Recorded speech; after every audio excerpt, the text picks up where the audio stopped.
Who's up first? Anybody know? Secretary of the State.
Are our subcommittee chairs on?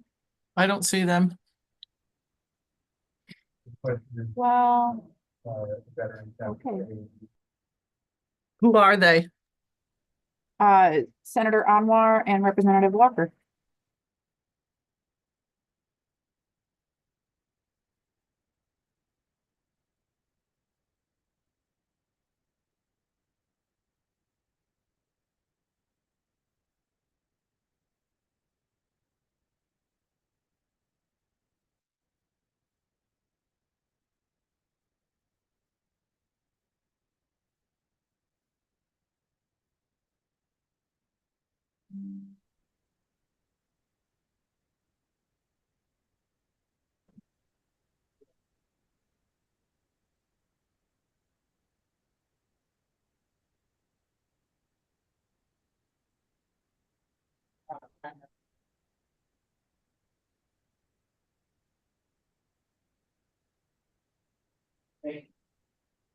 Senator Austin, how would you like to proceed? Do you want to wait for one? Let's go. Okay. Madam Secretary, if you want to go over a little bit more on the 900,000 that was cut from your budget, please.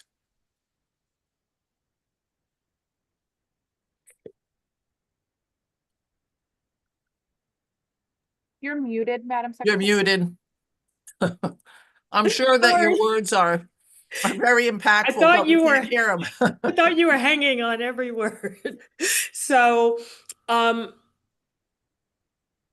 was 1.1 total that was removed, but then we have the accessible voting equipment in every polling place, and those costs have gone up. So 200,000 was added back, leaving a deficit of the approximately 900,000. Now, what would that be for? Yeah, so that was coming out of our OE line. Our total OE line is about 3.5 million, and about 3.382 million of that are things that cannot be cut. So what we outlined in our appropriations testimony were all of those items. Many of them are statutory. I can go through them if that's helpful. I see Representative Walker nodding her head. Yeah. Sure. So 180,000 is the cost. We are mandated by law, and we can give you all the statutes to print voter registration forms and absentee ballot applications. So that is the real cost. The 58,000 is for our membership in what's known as ERIC. ERIC is a multi-state partnership. It is where states share voter data to make sure there aren't duplicate voters from state to state. Otherwise, there's no way to determine that. And it also flags some other things from the Social Security, Master Death Index, etc. But it's how we keep our voter rolls cleaner than just relying on, NCOA and people doing change of address forms, moves. 268,000 is also mandatory. It is the licensing for the statewide software for the tabulators. So these are the new tabulators that we have. Although the towns pay all the maintenance costs, we have some costs related to the emergency backups that are separate from the backups that the town keeps. 625,700 of that is for the Yukon Center of Voting Technology Research, known as the Voter Center. That is basically our technology and security expert. They do a lot of our audit work. If there are equipment, I would say, think of it like computer science and data scientist types of issues with the equipment. So Madam Secretary, the 900,000 now, we're over 900,000 now. So some of this is additional dollars you want, but it's not within the confines of the 900,000. No, the reason it's confusing is there was no line by line cut adding up to the 900. There was 900 sliced out of our OE. Our total OE is 3.5. And these are all the things on our OE line that adds up to almost 3.4. So if the 900 is taken away, some of these required things would be taken away, if that makes sense. And what would they be? So all the things I'm going through are part of that our OE line. There's nothing on our OE line that is not a direct expense, if that makes sense. Yeah. Okay. So I just go back. The Eric multi-state voter roll, did that have a cost? Yes, 58,000. Okay, 58,000. Okay. And then 49,400 is what we pay to administer the Yukon School of Public Policies.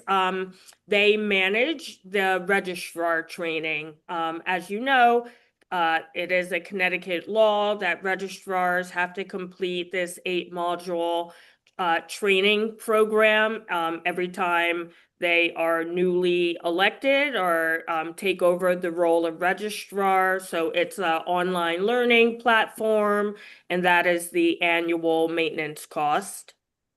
I'm sorry, you said Yukon what? I didn't hear. It's administered through the School of Public Policy. So this is all in the sheets that you gave us on your testimony, right? Yes. Yeah. Oh, okay. All right. It is.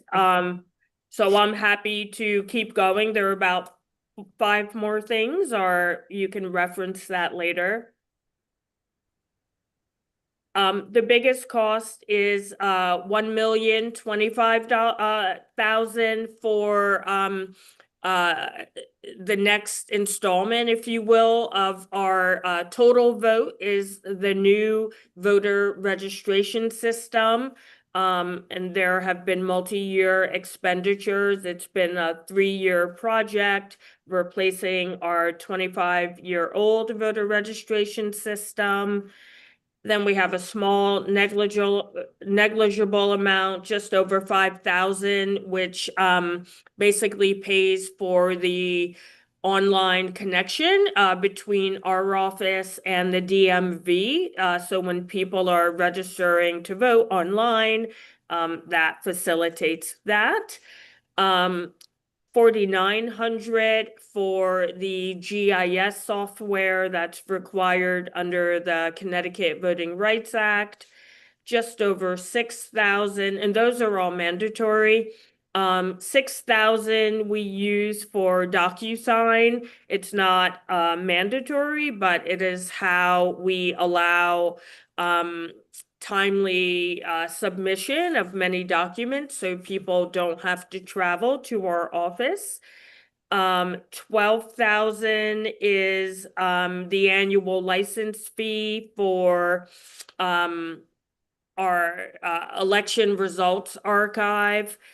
We do have to maintain the archive. The 12,000 is discretionary in the sense that the system that we use for making those records available to the public, that cost is 12,000.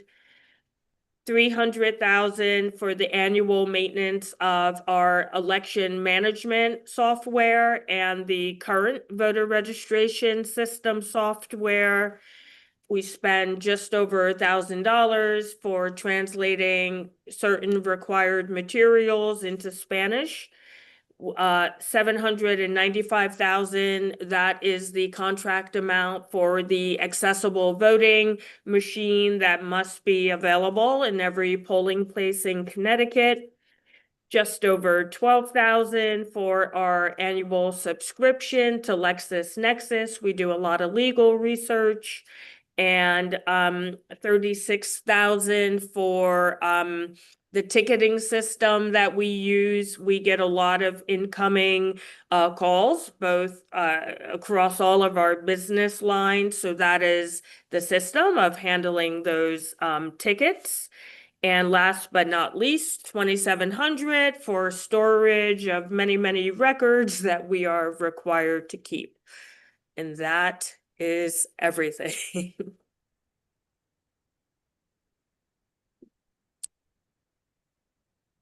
I see Representative Ackert has his hand up, and I think Senator Austin stepped out for a moment. She's right next to me. She's coming back. Okay. Well, I'll ask the question. I was gonna say, I don't know if I can call on you, but I think as a ranking member, I should be able to maybe step in here a little bit. So essentially, you just went over essentially what is obligated either by state statute or federal statute. Is that correct, or are they all state? There might be two federal, I guess, like we are required to have a statewide voter registration system. That's federal, for example.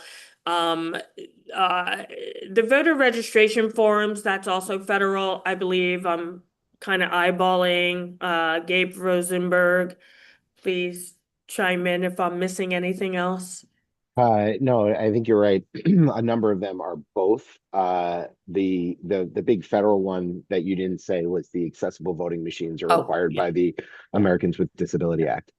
Yeah. And if we don't put that was a $795,000 one, right? Correct.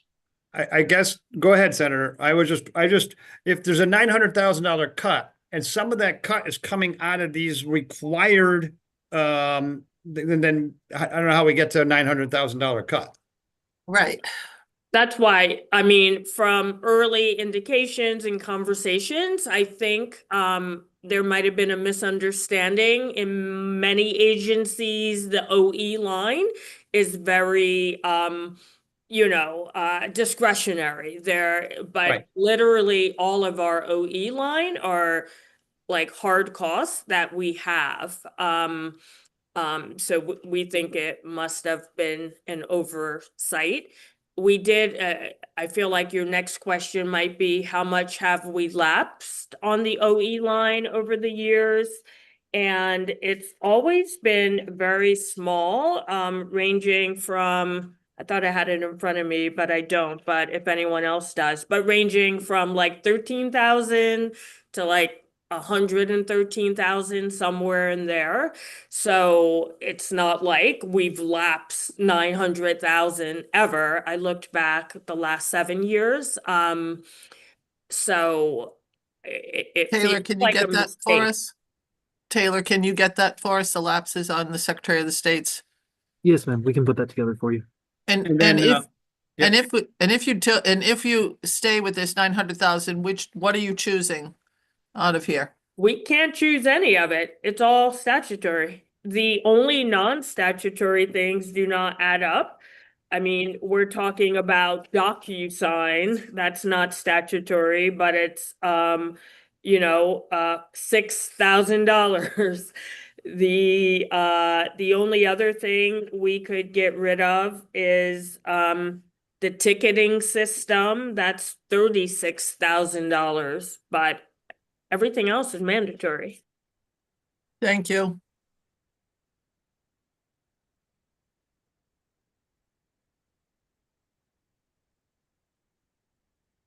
I don't know if that means you're done, or there's a senator. So, thank you, Madam Secretary. The error that happened at the time, how can we prevent that from happening? I know in last year's session as well, your budget was made very confusing and we had to actually fix it because it almost looked like somebody just came randomly and put money out of it. And then this time again, we are seeing the same pattern. What can the legislative branch of the government do to prevent that from happening? It makes all of these legislators and your office and everybody to work extra hard, and that's inefficiency in the system. Yeah, I mean, it's a good question. I thought this group did a very good job last year, and thank you for your leadership in figuring out what the real need was and trying to make our budget whole, which you did. So the money was appropriated. I was as shocked as anyone else to see it lobbed off. I don't think I need to tell anyone that this seems poor time to risk cutting anything related to election security, list maintenance, and just voter confidence. What we have done on our side, since there is a new secretary at OPM, we did sit down with him to explain our budget lines. I think we function a little differently than many of the agencies, and people don't realize how much of the statewide system flows through our office. One, for economies of scale, you can't have 169 towns building a voter registration system, for example, because all the data has to work together. I think on the legislative side, anything this committee can do to perhaps memorialize some of these conversations and speak with your colleagues in the governor's office and OPM, I think all of it will help. Thank you. Thank you again. I think it would be the number of meetings would decrease. If what is in the budget is a requirement, not taking that out. And I have my feelings about the whole process, which could be made more efficient, but thank you for your thoughts. You're welcome. I mean, for me, it's a bit frustrating to spend our time together talking about things that are statutory that we have to do instead of spending the time begging for the things that are not statutory that I would love to have. So Stephanie, what about regular lapse? Do you have a regular lapse in your entire budget? Yes. We usually lapse on the PS side, mainly because so many of our job searches we have to do multiple times. Like our Voting Rights Act position, one of them, we post it 5 times because the technical specifications don't yield many candidates and definitely don't yield many willing to take the salary level. So we almost always lapse, and I can turn it over to Mike, but I want to say we almost always lapse about $1 million on the PS line. Is that fair? It's definitely a good amount. I'm Mike Carragher. I'm the fiscal director here, and a main reason why we lapse, and I think you'd probably see this throughout all the agencies, is that it's a long process to be able to hire someone. There's a lot of hoops we have to jump through, and Even when it goes perfectly, there's a really large lag from when someone retires or leaves from here and we have to hire. So part of it is structural and the difficulties that we have to go through to hire, but also the other side is, I think, specific to our agency, our hiring is made difficult because of the complexity of the positions that we're hiring. So hopefully that answers your question. Yeah, I think it does. And I think it kind of answers a general overall question for me. Did you guys have any holdback this year? No. All right, so I think that's, if I'm looking at this, that's what I'm thinking they're doing. If you have a typical lapse of 1.2 million-ish a year, and you guys didn't have a holdback, this 900,000 is basically reflective of your lapse. They just put it in OE instead of putting it in, you know, PS or something like that. At least that's how I'm kind of Representative figuring maybe they Nuccio, did. I believe that the OE line that they lapsed on just was added late in the process last year and had a very had a very ambiguous definition. And what we heard, the feedback we heard back from OPM is that they didn't realize that it wasn't discretionary spending, but it was actually the cost associated with the new central voter registration system. So they said they cut $900,000 out of that. It was $1.1 million line. They took the 1.1, added back in 200,000 for the accessible voting machines, and then also on the PS line suggested taking $600,000. Well, that's and not in the budget, right? So the 600,000 out of the PS line isn't in here. No. It's just the believe- 900. I was under the impression that it was on the PS line, but I Nope. could be wrong. Yep, If- there's yeah. there's no reduction here. So there's actually an increase from 26 to 27 of $1 million. So there's no cut from 27 to 27. I Yeah. think what they did is they screwed up and they just, threw it into OE rather than, if you have a historical lapse of $1 million, I think that's what they're reflecting here. It's not what they said to us, but that would make sense.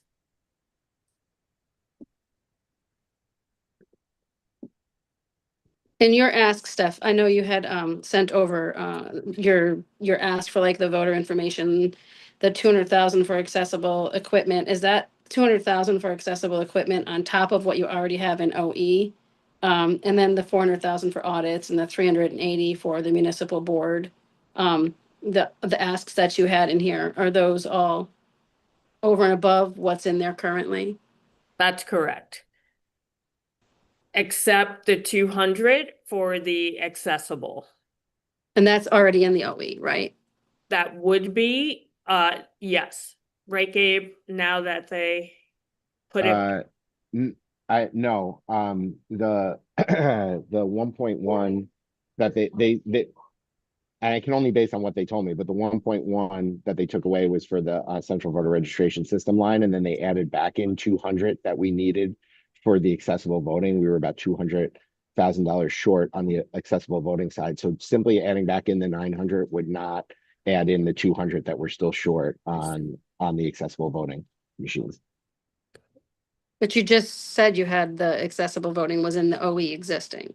Yeah, we have about 500. not the full amount. Yeah, it's not the full amount. It's about $200,000 short. Oh, okay.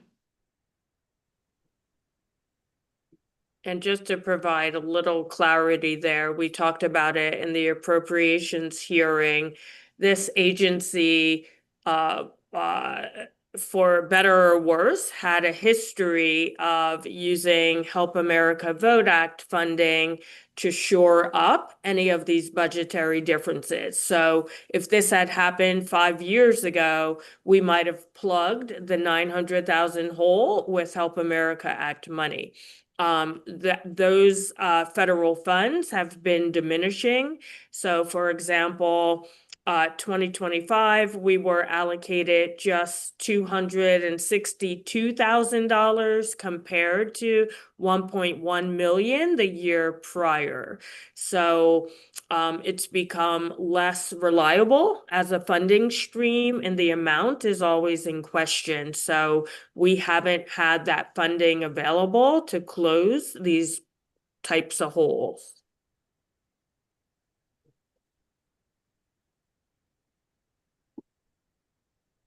I'm going to ask another quick question, Madam Secretary. I think somebody touched on this in the previous conversation we had. There was recently this discussion that there will be a lot more anticipated ICE agents at the polling stations.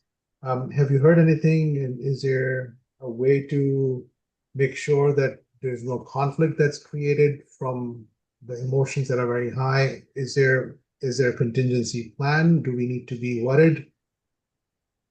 I think this question for me underscores a few things. There are so many scenarios playing out right now that would impact both access to the polls, whether it's an act created by Congress or this legislature. There are definitely a lot of fears about ICE or some other types of troops showing up at the polls. That is the number one question I've been getting these days, whether I'm out in the community or people are emailing me. Many entities, whether it's the Attorney General's office, our office, the registrars of voters, etc. Everyone is having these conversations, working on scenario planning, suggesting legislation where appropriate. So I do expect to have some things come through this body.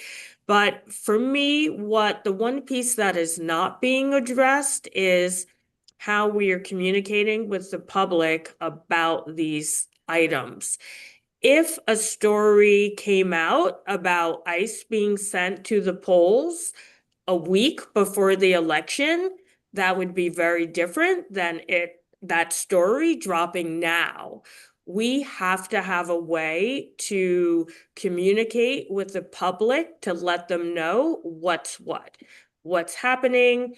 God forbid there's a blizzard or something. We have zero funding, as you know, to educate the public about voting or to reassure them if something happens. What if we see something like New Hampshire saw, a robocall goes out saying the election's canceled? We have no way to respond. So with great respect, I ask again for an allocation for voter education funding, because the opportunity for chaos is great. And when people don't know what is happening, they don't show up to vote. And I would love to see Connecticut be a leader in this to make sure that we do not leave our registered voters or people trying to register to vote stranded in an information desert. I just wanted to follow up. So if, let's say, I'll be with you, Representative Eckert, in a second. So let's say if something like that was to happen and we did allocate some contingency funds based on some concerns, if hopefully they're not used, we will get them back. That will be unencumbered funds that we'll be able to use. Okay. Absolutely. And I think if you don't know this about me, I come from the nonprofit sector, so I don't believe in spending money just because I have it. For example, when we got the funding for being able to use some of the Bridgeport election monitor money for a public education campaign for $50,000, I was on radio for 4 weeks. Television, bus wraps, a mailer to anyone who had voted via absentee in the past several years. We had library drops, community drops, meaning I talked to a lot of our partners that are out there and negotiated deals. We had billboards. To be able to do all of that for a month or 2 months in some cases with $50,000 is unheard of. So we would treat the allocation the same way. We would go to our partners to try to leverage those dollars. But I really think they're critical at this point. Thank you. And Representative Eckert, in the last minute we have with you, so go ahead, Representative. Thank you, Mr. Chair. And just to follow up to that, I know, Secretary, you had mentioned, what have you spent in advertising in the past and what would be the ask? I think I have some notes from it, but just clarify my notes on your ask for, I think it was voter information you were pushing. That was the term. I think it was a 2.5. 2.5 is the ask. The only other time there was an allocation for this was during COVID. So that predates me, but I believe it was 2 million. Yeah, there was 2 million in ARPA funds in 2022 from the legislature and another 2 million in private grant funds in 2020. And Gabe, what did we of that, what did we spend? Pretty much all of it. We went right to the limit of what we had, and maybe even a little bit more using CARES Act money. Okay, thank you for that answer. Thank you, Mr. Chair, and thank you, Secretary. Thank you. Good. I think we have our next group here already. So thank you, Madam Secretary. Thank you very much for the questions. You know where to find us if you need anything else. Bye-bye.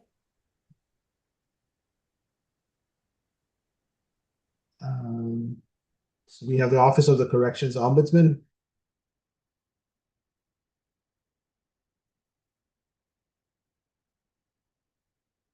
Attorney Ward, welcome.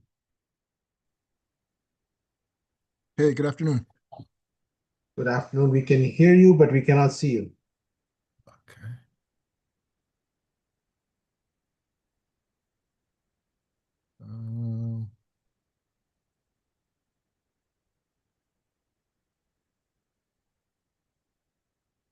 Not sure. Trying to troubleshoot. Or we can just go ahead and get started. Yeah, please. Okay, so do you want to give us a quick little update and then starting conversation? Sure. So I appreciate the significant funds that the Appropriations Committee has provided the office from for the last fiscal year, but my office is seeking an increase to meet the statutory requirements of the office. Am I in two places? I think I am. Sorry, give me 1 second.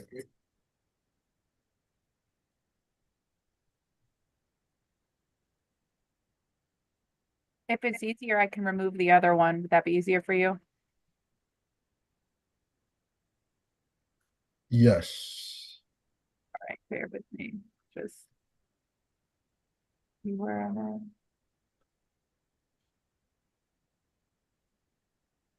All right. I'm sorry. So now you all can see me, I hope. Yes. Okay. All right. So we're asking for an increase to be able to meet our statutory mandate of providing coverage to our 13 correctional facilities and halfway houses here in the state. So my ask to the Appropriations Committee is for an additional 7 positions, another office assistant, a communications and legislative program manager, data scientist, 2 associate ombudsmen, and another healthcare consultant at a cost of $778,607. Okay. You said 13 correctional facilities. It's 14. It depends on how you count McDougal Walker because they're on the same campus. So 13, 14. Okay. Can you repeat that number again, please? So the total ask an increased appropriation $778,607. And that's for 7 more people? 7 more people, correct. And could you tell us? I'm sorry, one, 2, 3, 6 more people. I'm sorry, 6 people. And could you tell me a little bit about the personnel and their responsibilities a little bit, please? Sure. So currently we're staffed for 6 folks, including myself. We have 2 staff that are dedicated as clerical staff here in the office. We have a clerk typist whose sole responsibility is to intake and put in our complaints that we receive from the public and from our correctional facilities. We also have an office admin who splits her time between administrative functions in the office, things like ordering office supplies or setting up phone calls, confidential phone calls with the incarcerated population, setting up various appointments, and also taking in, doing some complaint intake. We have one healthcare consultant right now who covers Manson, Youth, York, and Garner. We have a special investigator who covers McDougal and Corrigan. We have myself, and I cover Osborne, Cybulski, Hartford, and a couple other facilities. And then we have a position that hasn't been filled yet, which is the associate ombuds role, which also covers a number of facilities, including Cheshire, which is our second largest or one of our largest facilities. And so with the additional staff, we'd anticipate another office assistant primarily help with office functions, but also to help with the intake of the complaints. We have not yet operationalized the drop boxes in the facilities to be able to directly receive complaints from the incarcerated population, or the phone system, which would allow folks who are incarcerated to call directly into our office. We imagine once we turn on those capabilities or operationalize them, we're going to see a significant increase in the volume. Imagine potentially 11,000 folks being able to contact this office through the hours of 9 to 5. And so we need somebody dedicated in the office who can handle that, and then also provide some level of support to the additional ombudsman staff that I'm requesting, which will bring me to the next position, which is the communications and legislative program manager. This office has a significant communications component. We're charged with communicating to the 11,000 folks that are incarcerated, to the public, and to lawmakers. We issue a number of reports. We have 3 statutorily mandated reports: our semi-annual report, 2 semi-annual reports, and our conditions of confinement report, in addition to ad hoc reports that we produce on various things like in custody deaths. We produced a heat mitigation report this summer discussing our 4 correctional facilities that don't have climate control.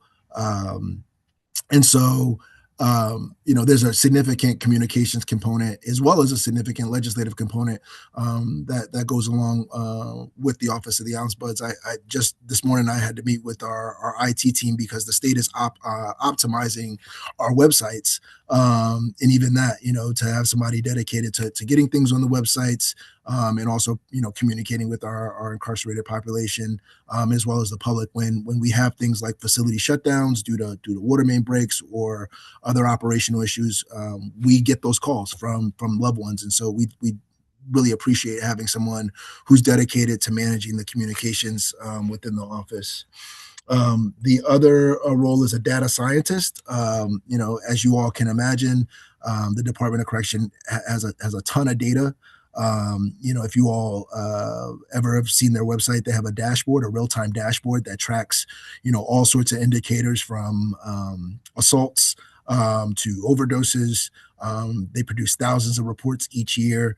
And so, having someone dedicated in the office that can assist us in sorting through that data and managing that data will help our office provide a better level of transparency and oversight to lawmakers.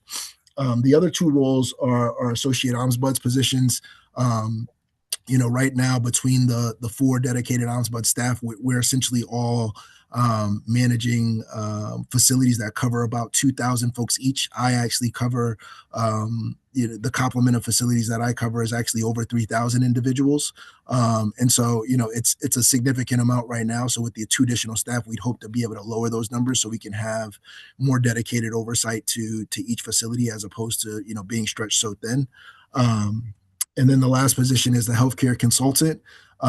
We have one right now, but she really splits her time between covering individual complaints that come in. So, somebody saying, hey, I haven't gotten my mental health medication for the past week.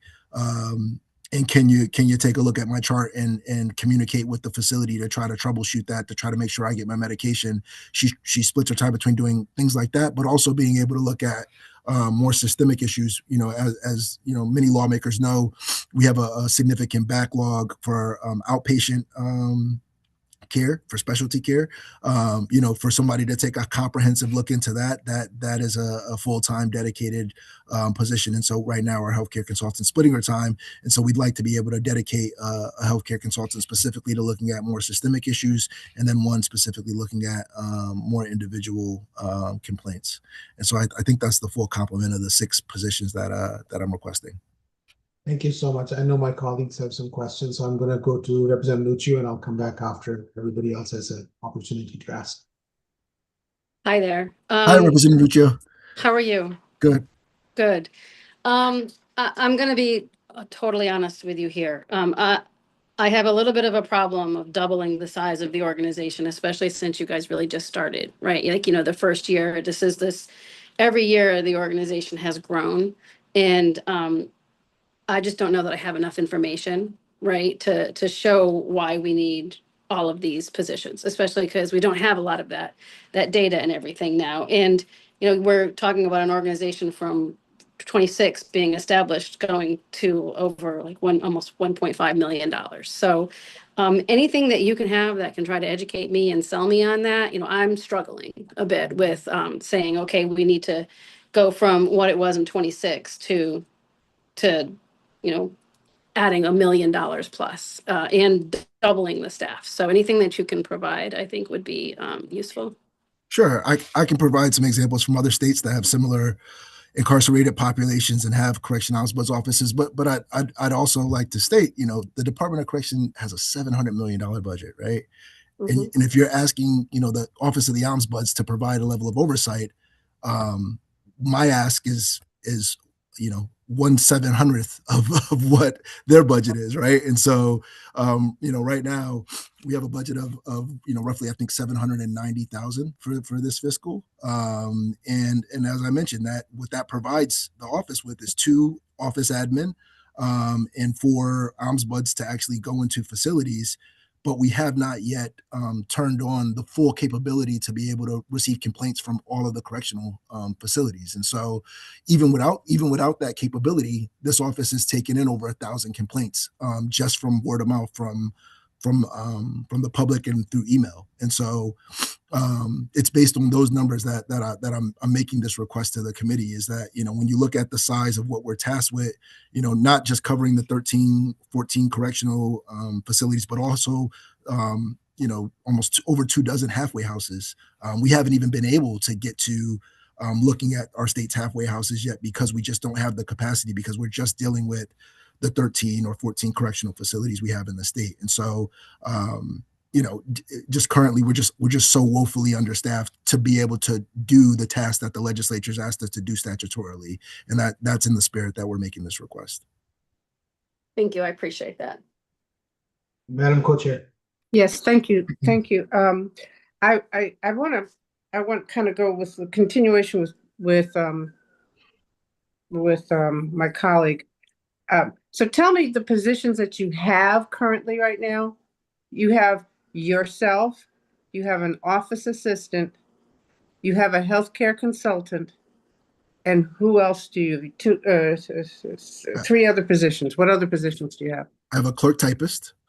A clerk typist. I have an assistant ombudsman special investigator. Assistant, but okay. And their job class, that's a internal title, but their job classification is that of a special investigator. Okay. That's their state job classification.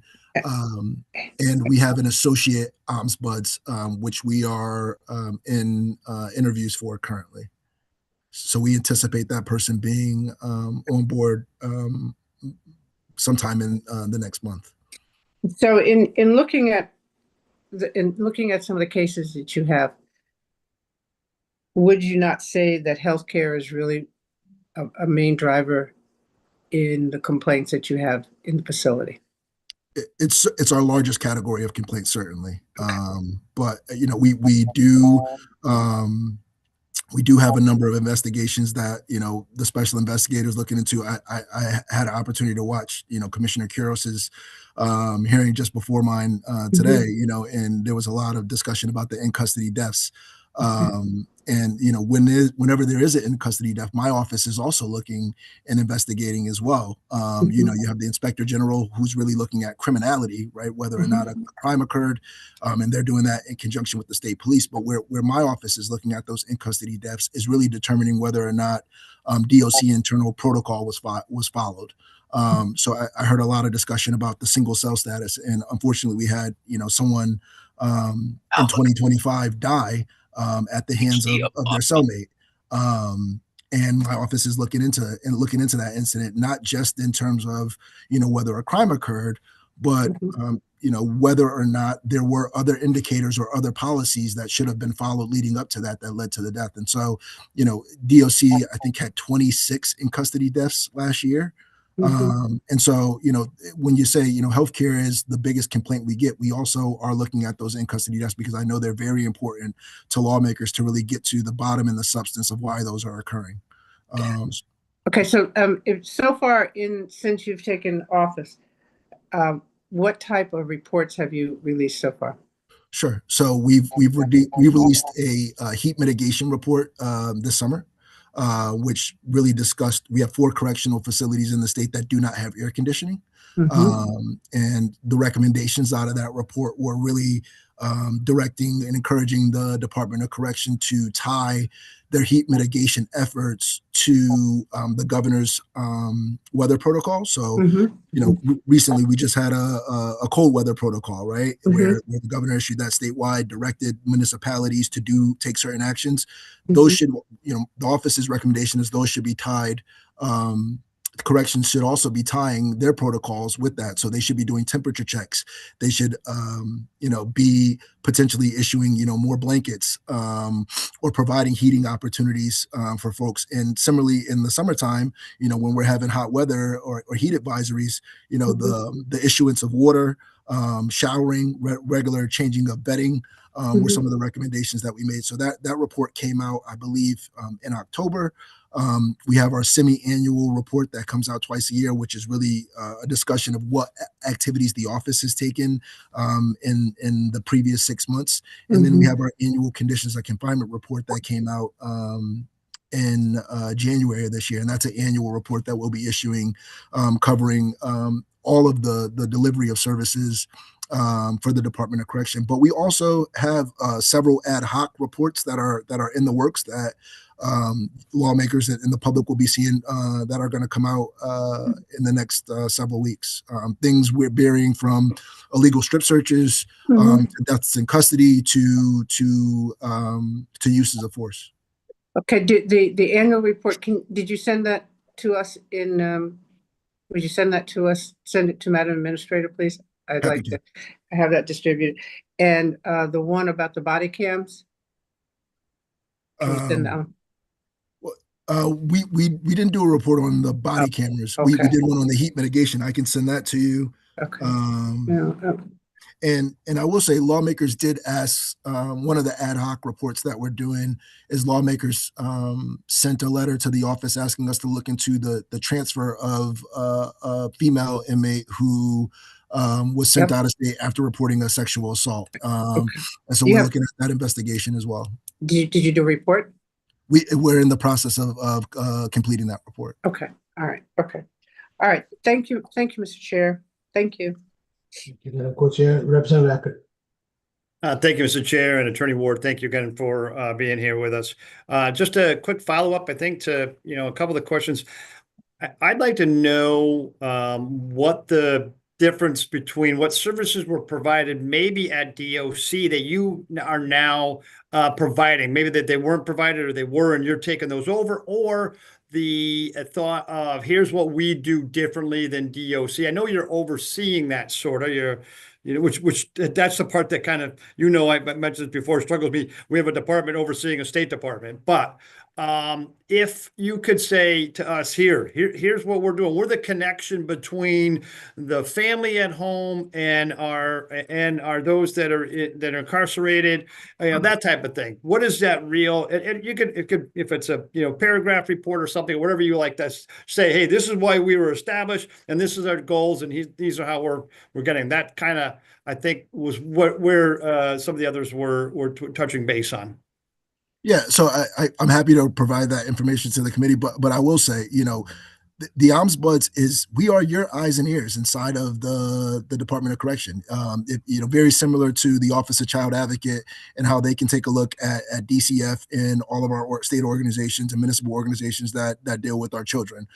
The Office of the Correction Ombuds is the oversight agency for DOC. And so when you all pass a law, for instance, that says folks who are incarcerated are guaranteed 5 hours of out of cell time, it's my office's job to look into to make sure whether DOC is doing that. When you all pass particular laws, or even when DOC promulgates administrative directives, are they being followed? And the authority that's given to this office under statute allows our office to go into the facility 24/7 and observe whether or not that's occurring. We also have access to any record that's in the Department of Corrections possession to be able to really look into making sure that they're doing what they're required to statutorily and constitutionally and according to their administrative directives. And so, we have that relationship with lawmakers, but we also have that relationship with the public, in that we are an oversight agency that provides a level of transparency independent transparency into what's going on in the department. Particularly, another instance of that is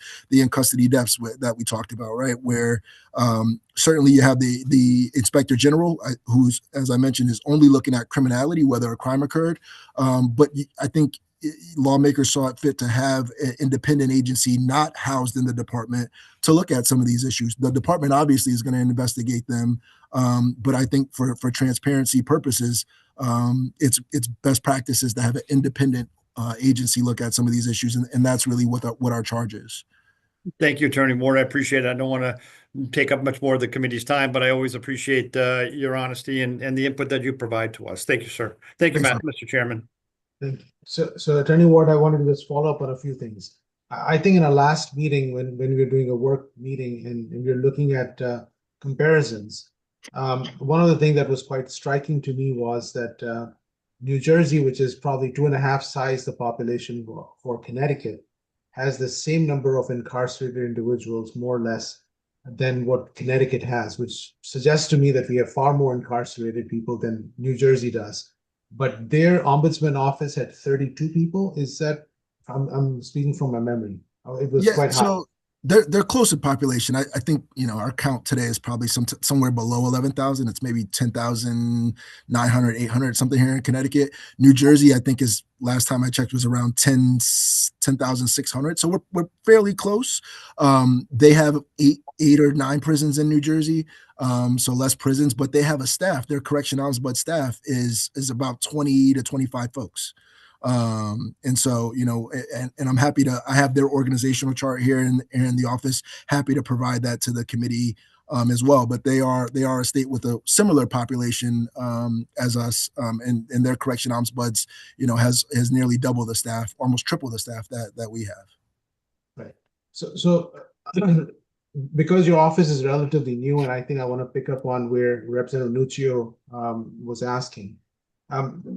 We do not necessarily have as much history, but we have the history of the complaints around Department of Correction. Each legislator has heard about the challenges that we are having, healthcare being number one, and then abuse or perceived abuse being another one. So that's part of the thing, that when this law was passed and when your office was established, it was a special moment for me specifically, because I've been dealing with a lot of complaints on the public health side, because of the public health component and all the challenges associated with it. So I have no doubt your office is going to be very critical for that. And I know that you have a healthcare consultant. Now, I wanted to clarify, the healthcare consultant suggested that person is not employed by your office. It's a consultant. Is that accurate? Or is just a misnomer? No, that's a misnomer. They are an employee of the Office of the Ombudsman. So perhaps you should change the title, because a consultant sort of sounds as if they're consulting and and consultant is not a good word in appropriations because Yes. So if I can respond to that is the state job classification. They're called a nurse consultant. That is the exact job classification. Here in the office, their actual title is assistant ombudsman. So, but yeah, that's certainly noted. But that's an issue you may have to take up with the Department of Administrative Services. They're the ones who create the job classes. Right. And the other thing was that in the short session, we were working on a budget limitation. And I think if you can do us a favor, if you can, so the Madam Administrator, put your current, all the jobs and the ones that you're requesting together with the exact breakdown of that budget, if you don't mind. And that would help us look at some of those aspects and a little bit of what you're expecting them to do. And at least the conversation I'm having in my mind is that we should probably have a runway. And while we want you to get to 30,000 feet, we want you to fly on 10,000 for a little bit, and then get to 30,000 perhaps in the next session, or and so on. So, but we do recognize that the healthcare part and admin part may be a critical part of your immediate needs as you get ready, but maybe another person who can reduce the workload. We are sort of privy to the rest of the budget part and then the challenges we're having, and that's why I just said what I said. But we'll probably have a lot more conversations before we get to that point. Understood. I just want to underscore, our halfway houses. We have over 24 of them. They house a little bit over 1,000 folks that are technically under DOC custody. Still, they're under their Department of Parole and Community Release, and that is an area that my office has not been able to get to yet. And so I just want to underscore that to the committee that that's something that's statutorily required of us, and because of the staffing challenges we just have not been able to fulfill that mandate. It makes sense. That's very important. We briefly touched on technology and ways of connecting. I know there's a Dropbox and system. It would be interesting to see the response as well. I know after the session, it gets, we sometimes who are in different committees and not on the Judiciary Committee do not get to hear as much about the work that you're doing. I wish there was a way for us to get a follow-up, because the work you're doing is important to all of us, even if you're not on that specific committee. Yeah, so I think there are a couple of things. One, we have a legislative request to get added to the Criminal Justice Policy Advisory Committee, which convenes throughout the year and discusses a number of criminal justice topics. But I think your comment ties in back to having a dedicated comms person that can communicate to everybody kind of the stuff that we're doing, because we have done a couple of things, but with me being in office of one at the time, we haven't been able to best communicate all the things that we are doing. But certainly hear where you're coming from. And I since I don't see any other hands raised, I'm just gonna keep pushing for other questions I have. One of the parts is that every year, like clockwork, the state of Connecticut's Department of Correction is sued for healthcare. Yeah. And unfortunately, every time we lose, because there's this whole thing about standard of care. Yes. And that standard of care is, the judges see that the standard of care was never followed. And that results in the whole situation that we deal with. We are hoping that once you're up and running, we probably have less likelihood of being in those situations, because your office may be one of the preventive areas to help out in identifying some of these areas early. That is the hope. That is the hope. So one of the things we're working on right now is we're actually working on a health assessment tool, which essentially is compiling all of the statutes that mandate certain things, statutorily mandated things. For instance, we codified a couple of years ago our treatment for pregnant women who are incarcerated. That's codified in state statute, right? What is DOC required to do in terms of prenatal care? And then we're also looking at their nursing guidelines, and we're also looking at their administrative directives. For instance, folks are supposed to get a dental inspection or a dental visit upon being admitted to the department, right? So we're looking at compiling a tool of all of the things that the department's supposed to do related to healthcare. And once we compile that tool and have that list of things that they're supposed to do, we plan on doing chart audits. So essentially doing random chart audits to go through and look at, are these things that are mandated and are these things that are in your guidelines and administrative directives, are they actually being done? Because that can give us a real baseline of, how we're performing. And, in my very short time in this role, I've communicated a ton with the health service team at DOC. And I was really concerned and disappointed to find out that we don't have comprehensive quality assurance tools for our health services in our Department of Correction. And I think, when you have a health system that's not doing comprehensive quality assurance, you're going to run into litigation, right? And so to your point, though, I think developing some of the tools that we're working on in the office and doing some of those things can hopefully stem the tide of litigation regarding healthcare and produce better outcomes. Thank you so much. Thank you. And I think our next speakers and here. So thank you, and we'll follow up. If you can send us and I will get these items to the administrator of the committee. Thank you all so much for your time. All right. The next group is Election Enforcement Commission. Mr. Burns, you're on. Thank you. Good morning. Thank you, Chairs Anwar and Walker and Ranking Members Summers and Ackert. Ryan Burns, the new Executive Director and General Counsel of the State Elections Enforcement Commission. I submitted my written testimony and happy to take your questions. Would you be able to just speak a little bit and tell us about the budget and asks and the details? Sure, absolutely. So our projected budget for 2026 is approximately $4,255,926. Of that, our PS line is $3,961,812, and our OE line is $293,483. That makes up about 7% of our total budget is OE. Important to know about our OE line, about 72% of that is IT. That's because while we have a very good relationship with our partners over at BITS at DAS, because we are an independent watchdog agency, we provide our own IT services.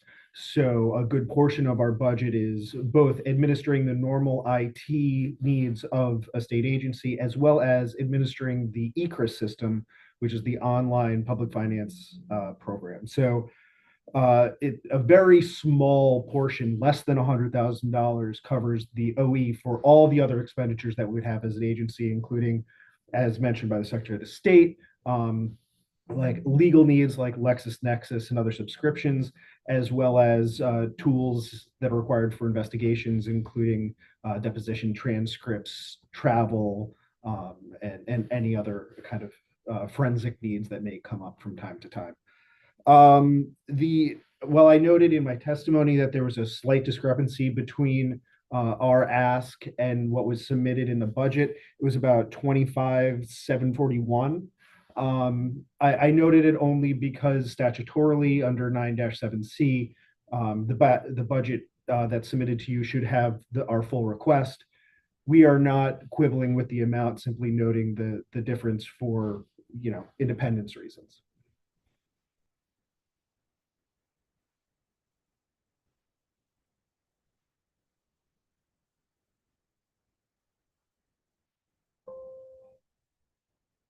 Mr. Chairman, I believe you are muted.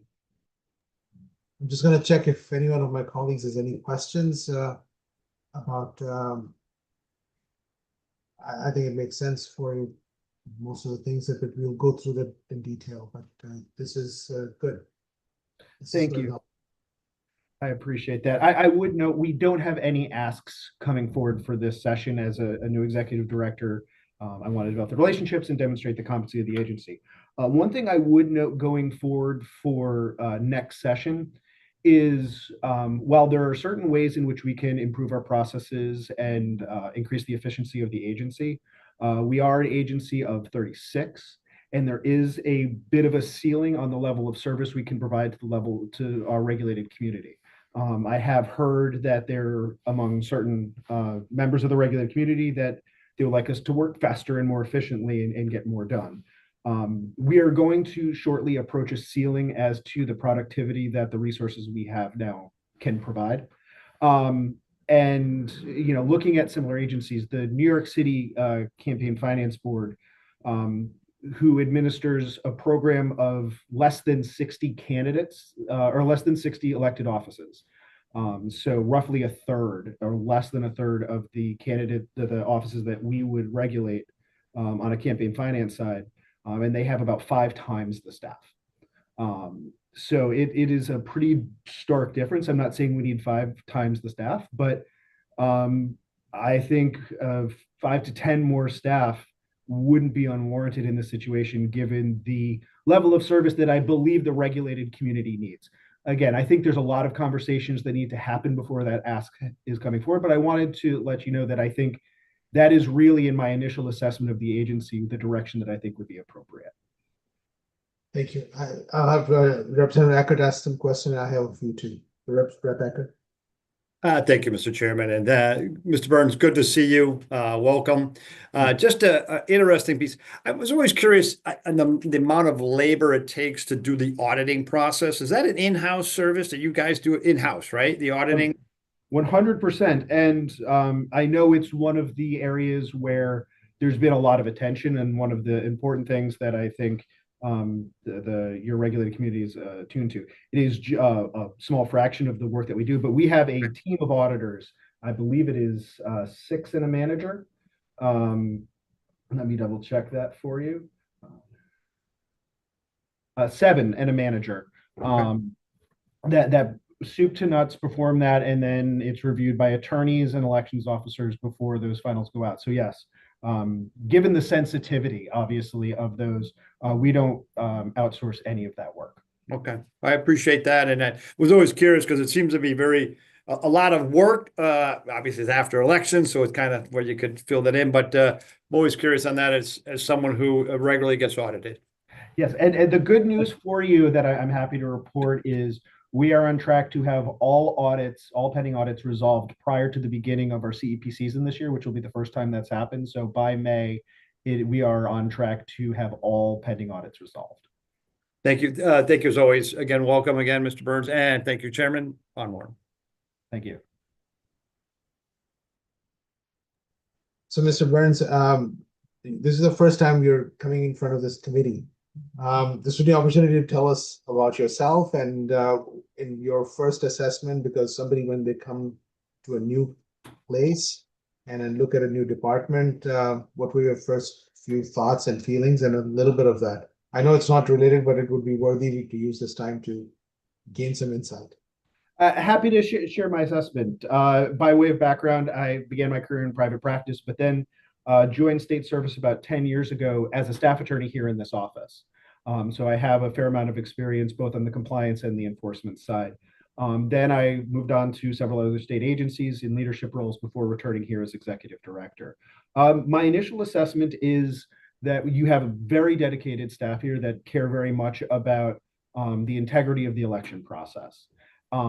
There are certainly areas where I can think there are more efficiencies that can be found, processes that can be streamlined. But I think generally we're in a pretty good place now, and I'm just hoping that we can successfully navigate the changes that were brought forth by Public Act 2526, which have required quite a bit of rethinking on how we administer the Citizens Election Program.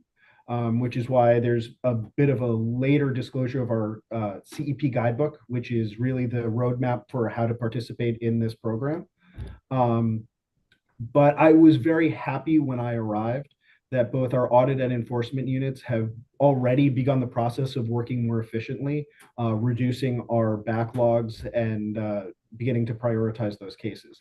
We're going to, over the next several months, be focusing especially on our enforcement unit about prioritization, making sure that our enforcement resources are being spent on the most egregious cases and moving them most quickly, while finding alternative resolution for our less significant cases that involve first-time offenders with small exposure complaints, one of which would be an education off-ramp, where those that have a low exposure violation that has not offended before to come in and work with us through education to avoid the entirety of the enforcement and sanctions process. Okay, this is helpful. And could you tell us a little bit about your vision too, so we know what's going to be at the pipeline in the next 1 or 2 years? Absolutely. I would love to talk about my vision. One is that we just have a stable agency. We are filling our last vacancy. We're in the process of filling the last vacancy for our office right now, which would bring us up to 36. Again, hoping that we can expand. But there's been a lot of personnel turnover over the last several years, and trying to attract and keep the best talent at the agency is something that I'm highly prioritizing. Obviously, being responsive and working with our regulated community to make sure that everyone knows the rules of the road and everyone feels that they can participate in our public financing program with as little friction as possible, but then also making sure that the program is achieving its goals of reducing incentive to corruption and reducing the influence of special interests. On the enforcement side, my vision really is prioritizing serious cases and making sure we can move them as quickly. I've also been working closely with our law enforcement partners, as our criminal referral and consultation authority is really an essential piece of our tool chest on the enforcement side. We have really good microscopes to find violations, but often our sanction ability is limited to a $2,000 civil penalty. Often that is insufficient to address some of the most egregious conduct that we find, and making sure that we have good law enforcement partners that can pick up the ball when it becomes criminal is essential. So that's another a big piece that I'm happy to report, that both on the federal and state side, we have strong law enforcement partners that are deeply committed to integrity of our election system. Thank you. And a little bit about technology plans. Yes, so advancement. that is an area right now we're making pretty significant investment. When I came on board, it looked like we were going to have a lapse of almost $300,000, which was I was happy to be able to return because we had some vacancies. Unfortunately, that doesn't look like it's going to happen because we discovered some pretty degraded states of our operational servers and operating systems. So over the next year, we are upgrading about 47 different instances of our servers, operating systems, and software, which is unfortunately going to require some downtime for the agency, which is not ideal, but long-term for the security of the agency, I think is essential. Once we do that, we're looking at upgrading the user interface of eCRIS. I know that has been something that hasn't really been looked at in about 20 years. On the back end, it's working really well, but I think a little bit of a facelift, getting some input from the regulated community to make sure that we can deliver a product that people feel comfortable using is really important. I have gotten a lot of questions about how we're going to integrate AI into our workflows. Right now, given the essential aspect that we must be accurate to 100%, we can't ever give out a grant of public money that isn't deserved. I've yet to see a product that can be introduced into our workflows that can guarantee us that 100% accuracy that we would require. So we are always willing to listen and learn, but right now I have not learned of a tool that we can integrate into our processes that way. Thank you. This is very helpful. Welcome. It's exciting. Look forward to looking at your budget and making some important discussions and decisions. Thank you, Mr. Chairman. Thank you. So I think our next meeting is at 2:30, so we have a 17-minute break. This would be a time to answer all our calls, or maybe you have a conversation. Madam Co-Chair, should we take a 17-minute break and stay on the? I guess that we should do. Who's the next one? Who's the next one? Child Advocate? It's the contracting standards. Oh, stands for. We didn't bring the Child Advocate in. Okay. Okay. All right. Answer my phone. Yep. Okay. 17-minute break it is. And don't forget, we have a hearing at 1 o'clock, so we want to move through this as as timely as possible so that we don't back up things. Thank you. You mean 3 o'clock, right? Yeah, 3 o'clock, yeah, and it's 2:15, so then we have a hearing at 3, yes. Perfect.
Hey, Saud, Hi. Hi, how are Kathy. you? Excellent. Letter from the arbitration award. Um, we need to move this contracting standards board along very quickly Sure. because we have to have the Zoom set up for the contract. So just letting you know that whatever we can do to sort of move it Would- along is helpful. would We're here. 240 We're be good? ready Oh, whenever you are. You're ready. Hey, that makes it even better. Woohoo! Thank you. Excellent. So whatever you need. I want to make sure Representative Tony Walker joins in, our co-chair. Perfect. We are ready. You're 4 minutes ahead, so 6 minutes ahead. Excellent. Do we have So- everyone? Yes. Oh, excellent. Well, thank you for having me. Good afternoon, Senator Austin, Representative Walker, Senator Summers, Representative Nuccio, Senator Anwar, and ranking members of the Appropriations Committee, Subcommittee. My name's Gregory Daniels, Executive Director of the State Contracting Standards Board. Thank you for continuing this discussion and for your ongoing support of the State Contracting Standards Board and for supporting our FY26 and FY27 budget. At the outset, I want to thank you again for having us and for supporting our funding at the enacted levels. And I'll quickly get to the point. We are not asking for an increase in funding, but we want to thank you for supporting our programs, our audit program, our training, as we mentioned in our testimony on February 13th. I'll move forward and just kind of make some quick points. We had submitted some follow-up notes in our letter sent to you after our hearing. One particular note, I know Senator Anwar, you had asked me a question regarding our budget and the difference in our budget, and I apologize if I misspoke. Maybe it was nerves, but our budget difference between 858,000. I just wanted to correct that for the record. Versus 858,859. There was a difference, and I misspoke. I think I said it was the same. Wanted to just clarify for the record that there is $1,100 difference, and that was due to a professional membership increase related to, I think, our train and one of our professional memberships. So I just wanted to make that clear to the committee that no intent to mislead the committee in any way. Wanted to get that on the record so that was clear. Other than that, we are very grateful for your support in that increase. And there was also a follow-up regarding, I think it was Representative Nuccio's request to have us break down our funding with regards to program and category, in which way I believe we sent that over. I'm not sure if the committee has received that, but if you haven't, we should have. We sent that over to both Taylor Aiken and Morris. So if you haven't received that, we could try to get that sent that over again. But we tried to put that in a way that would be meaningful. The only, just for clarity, the only program we have that really has funding allotted to it, because we don't have much for operational funding, to be frank, but the only one that we really have true funding committed to it has been our training program. And so it's a learning management system that's really the bulk of that funding for our learning management system, our accreditation program, as well as the Articulate program, which is used to prepare our training programs. So essentially, those are the three components related to that we use to build out our training. And everything else essentially is really driven by us being very resourceful and using staff and really trying to leverage staff, technology, and our internal human resources to get what we can do in a modest and really resourceful way, and trying to be really as resourceful as we can without having to come back to you guys and ask for money unless and until we need it. And same thing with human capital. We don't want to ask for money until we actually need it. We're trying to be very frugal. We understand the budgetary constraints, and we understand how difficult it is to fund an agency like ours. It's a watchdog agency. We understand the constraints that the government is under right now, and so we're very, very mindful of that. And so when we come to the legislature and the governor's office and we're asking for money, we want to be very, very mindful of that. We want to make sure that we're being mindful, and we've exhausted our remedies internally.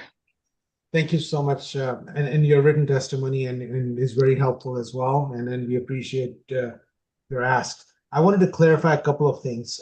Your IT optimization fund decreased quite a bit, so there were probably one-time investments that we made in this year, and then we won't have to worry about that. Sure. So, like for example, getting the LMS up and going. Same thing with accreditation. A lot of the work was the initial investment, and then what we do after that is refine it. There was an initial cost, and then it's the maintenance of keeping it going and making sure that we do what we need to do to keep our accreditation. So the initial investment. So we worked very hard, particularly our trainer specialists worked very hard to build out the program and to maintain that. And so it's been very, very successful at this point. Thank you. And no more additional personnel. I can see that from the numbers. And so we have not asked for any additional personnel. Thank you. We appreciate that. Representative Eckert has a question or comment. Thank you, Mr. Chair, and thank you for this breakdown, and truly appreciate the level of specificity of your details. The auditing process that you have in here, do you provide a report of your audits? Yeah, so our audits, we issue compliance reports for every agency that we audit, and that's all that all falls under our overall statutory triennial audit process. So we have the triennial audit process, and then for every agency that we audit in that cycle, a compliance report is issued.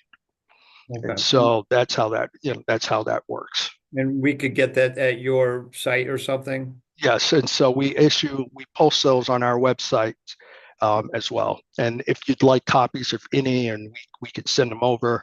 We're happy to share them. I know you have plenty of paper, but I think I'd rather try to use the tool that you provide, and I'll go to that site if anybody else wants to. No sense in sending more. I can go look. Sure. Thank you, Mr. Chair. Thank you for your report. Sure. Thank you.